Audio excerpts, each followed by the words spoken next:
Gue lagi seneng banget untuk angkat topik yang kayak gini guys, karena gue lagi berada di Jepang, jadi gue pengen ngebahas mengenai 5 hal sedih, senang, bisnis di Jepang atau di Indonesia.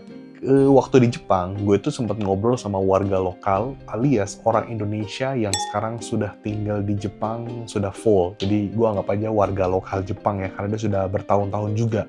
Jadi gue ngobrol banyak pakai bahasa Indonesia tentunya mengenai di Jepang tuh kayak gimana sih habitnya, kerjanya kayak gimana, dan ternyata tuh kerja di Jepang tuh gila banget ya, kayak stres banget, pusing banget.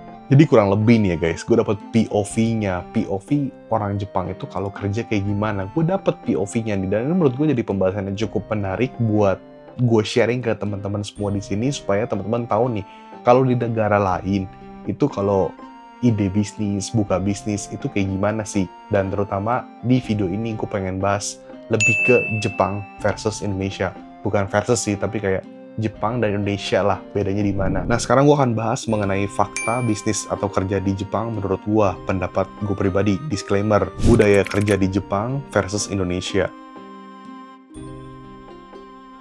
Gue pengen bahas dari sisi Jepang dulu ya, mengenai budaya kerjanya itu kayak gimana. Nanti setelah Jepang, gue akan bahas mengenai Indonesia. Jadi kurang lebih kayak di Jepang kayak gimana dulu, Indonesia kayak gimana. Budaya kerja di Jepang, menurut gue, itu memegang teguh prinsip etos kerja yang tinggi, disiplin, dan berdedikasi.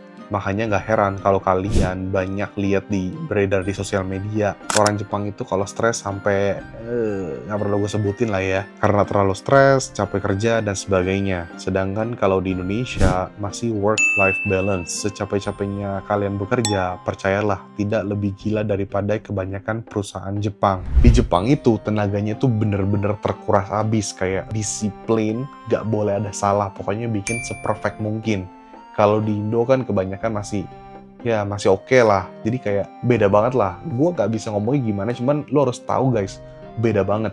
Atau mungkin lo bisa lihat lah yang di TikTok tuh ya, lo searching aja kerja di Jepang kayak gimana dan sebagainya. Itu nanti bakal ada cerita-cerita orang Indonesia yang merantau ke Jepang, dia sharing pengalaman mereka ketika kerja di Jepang tuh gimana.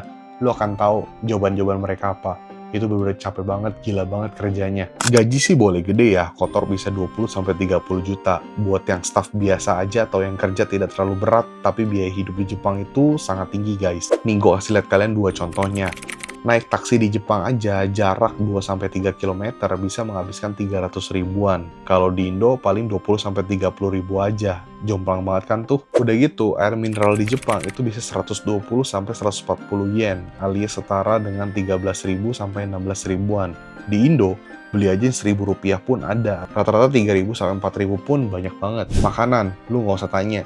Lu makan di pinggiran jalan aja, rata-rata lu bisa habisin 100 sampai 200 ribu per orang. Rata-rata banget ya 100 sampai 200 ribuan lah untuk lu makan makanan biasa di Jepang. Kayak ramen, nasi ayam, katsu, telur. Kalau di Indo, buset, gue sering banget beli warteg 10 sampai 20 ribu, udah kenyang banget. Lauk banyak, udah gitu, lu bisa beli nasi padang pula. Jadi kerja di Jepang stres banget, gaji gede, tapi biaya hidupnya juga gede. Sedangkan kalau di Indo, lu masih bisa makan warteg kayak 15.000, 12.000, itu lu masih bisa dapet lah. Bahkan kayak bakso gitu 10.000, 12.000 lu masih dapet.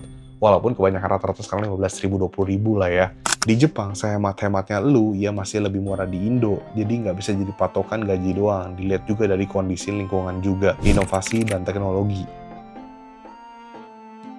Jepang kalau soal inovasi dan teknologi memang gila banget. Mereka tuh, wah, kayak maju banget lah. Jadi kayak oke lah inovasi dan teknologinya. Gak heran kalau lu jago IT, kerja di Jepang, gaji lu bisa tinggi banget. Apalagi lu fasih ngomong bahasa Jepang dan bisa loyal sama perusahaan. Bisa lah gaji lu 50-100 juta per bulan. Di Indonesia bisa gak? Bisa juga. Cuman ya gak banyak-banyak banget lah perusahaan yang mau gaji segitu dan membutuhkan posisi itu. Karena persaingan juga ketat kalau di Indo. Gue lihat banyak perusahaan di Indo membuka posisi IT yang bener-bener jago banget. Dengan gaji besar, malah dikerjakan sama orang asing, bukan orang Indo. Ini kita ngomong kebanyakan ya, kebanyakan banget nih. Tapi Indonesia juga lagi berkembang banget kok teknologinya. Kalau kita ngomongin soal e-commerce atau jualan online ya makin keren. Cuman gue khawatirnya malah takutnya dikuasai sama orang asing, bukan orang Indonesia langsung. Kalau menurut kalian, kayak gimana? Coba komen. Jadi menurut gue kayak kerja di Jepang gaji lo bisa gede banget. Apalagi kalau jago IT dan sebagainya, gaji lo tuh bener-bener kayak gila banget lah. Tapi lo harus loyal sama perusahaan, udah gitu kayak kerja lo harus lama lah. Ya tapi itu menurut gua masih oke lah. Karena di Jepang itu punya habit kayak, lu semakin lama lu kerja di perusahaan, maka lu bisa naik. Itu pun kalau lu naik ya. Dan ya lu bisa berkembang, tapi butuh waktu. Kalau di Indo, lu masih bisa menclok. Dan kalau pinter banget, lu bisa keterima di perusahaan yang gede banget. Tapi gaji lu juga ya nggak bisa gede-gede banget lah. Bisa gede banget kalau bagian-bagian tertentu. Itu pun kalau nggak dikuasai sama orang asing. Bisnis idea. Di Jepang, menurut gue ya, bisnis yang cukup menjanjikan itu adalah kuliner guys, bisnis makanan. Karena warga lokal Jepang itu sangat suka makan dan coba experience baru untuk makan di tempat baru. Dan mereka cukup loyal untuk balik lagi dan balik lagi. Dan bukannya murah ya, kadang tempat makan yang mereka makan ya harganya 120-200 ribuan. Tapi kalau dengan gaji mereka ya cukup sebanding. Tapi dengan harga segitu, lu bisa mendapatkan experience yang menarik.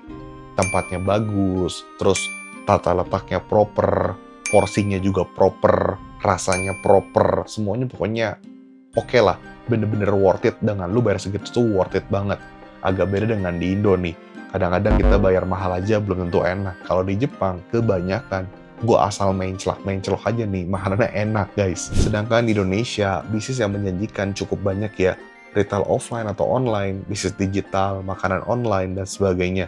Hampir rata-rata serba online kalau di Indonesia, dan ini berbeda dengan di Jepang. Karena kalau di Jepang, kalau lu bukannya offline, itu ya masih bisa rame. Jadi memang konvensional banget. Warga lokal Jepang lebih suka datang lihat-lihat, menikmati suasana, melihat ekspresi wajah, interaksi sama penjual secara langsung. Nah ini adalah salah satu contoh street food mereka. Visualnya menarik banget kan. Terus makanannya itu di display di depan, tapi di wrap makanannya, jadi aman. Jadi semuanya rapi, lihatnya juga enak, sampai disusun. Kalau ada orang Indo juga pasti tahu dong bedanya gimana sama di Indo kalau ada jualan makan kayak gini. Untuk onigiri gini aja dijual 20-35 ribu, tapi rasanya enak banget, dagingnya tebel, gendut. Ya kalau di Indo makanan pinggiran kayak gini semacam kayak nasi uduk gitulah. Kalau di Indonesia lu beli nasi uduk, ya 12 ribu, 15 ribu, 20 ribu tuh lu udah kenyang banget. Porsinya banyak gitu guys. Jadi makanya kalau lu bisnis makanan di Jepang itu cukup menjanjikan. Kalau di Indo ya lu bisa jualan di online lah kayak GrabFood, GoFood, ShopeeFood, dan sebagainya. Price and quality. Jepang, konsumen cenderung loyal dan menghargai kualitas serta merek yang terpercaya. Indonesia, konsumen lebih sensitif terhadap harga, namun semakin menghargai kualitas seiring dengan meningkatnya pendapatan dan literasi digital. Jadi ya kalau di Jepang guys, kalau misalnya kalian beli barang, itu udah pasti lu dapat standar produk yang memang sudah sesuai dengan kualitasnya. Kayak makanan aja, lu bayar dengan harga segitu, lu udah pasti dapat makanan yang proper, porsinya proper, bumbunya proper, tempatnya proper, dan sebagainya. Tapi kalau di Indo, ini agak berbeda. Udah gitu, warga-warganya masih lebih suka belanja itu yang murah-murah. Tapi kualitas nomor sekian lah, work-life balance. Kalau di Jepang, work-life balance-nya itu agak unik ya guys. Jadi kayak gajinya gede. Jadi dengan toko-tokonya yang proper, terus entertainment-nya juga bagus dan sebagainya. Jadi gaji mereka, ya mereka pakai untuk hiburan mereka seperti tadi. Kayak makan makanan enak, atau mungkin cari hiburan dan sebagainya. Itu semua tempatnya proper. Tapi ya nggak bisa saving money yang gimana banget. Karena harganya sama dengan gaji mereka itu kayak ngepas aja gitu loh. Jadi meskipun gaji lu 20, 30, 40 juta, itu kesannya kayak ngepas banget. Karena biaya-biaya di sana tuh mahal. Paling lu bisa save berapa juta doang lah guys. Jadi tetap lebih kecil lah. Kecuali lu makannya hemat banget ya, bener-bener lu diet banget, kayak lu nggak makan gimana banget, lu mungkin masih bisa saving. Makanya orang yang merantau ke Jepang, rata-rata tuh mereka tuh bener-bener berhemat banget. Nah, kalau di Indonesia, work-life balance-nya menurut gue masih oke. Dimana kalian dapat gaji, lu masih bisa pulang lebih cepat, kadang masih bisa on time. Udah gitu, lebih sering on time juga lah kebanyakan ya. Udah gitu lu pulang masih bisa nyantai dan sebagainya. Nah kalau di Jepang lu bisa pulangnya tuh sampai malam banget guys. Udah gitu lu semua tuh serba jalan kaki, lu naik kereta dan sebagainya. Jadi lu nyampe rumah udah bisa malam kayak jam 8, jam 9. Sedangkan kalau di Indo lu gampang. Lu pulang lu naik motor atau kayak gimana, nyampe rumah bisa jam 7, jam 8 lah. Tapi kalau di Jepang lu bisa nyampe rumah jam 8, jam 9. Itu pun kalau nggak overtime. Itu juga kalau lu nggak pergi makan dulu sama teman-teman dan sebagainya. Jadi agak berbeda lah. Jadi menurut gue kalau di Indo work-life balance-nya masih lebih oke daripada Jepang.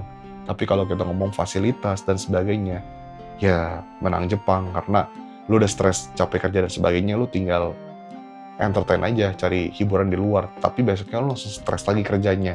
Tapi kalau di Indo, lu kadang di kantor aja masih bisa nyantai, masih bisa kayak tidur-tiduran dan sebagainya, masih bisa nonton YouTube dan sebagainya. Di Jepang sih agak berat ya. Mereka tuh ketat banget guys.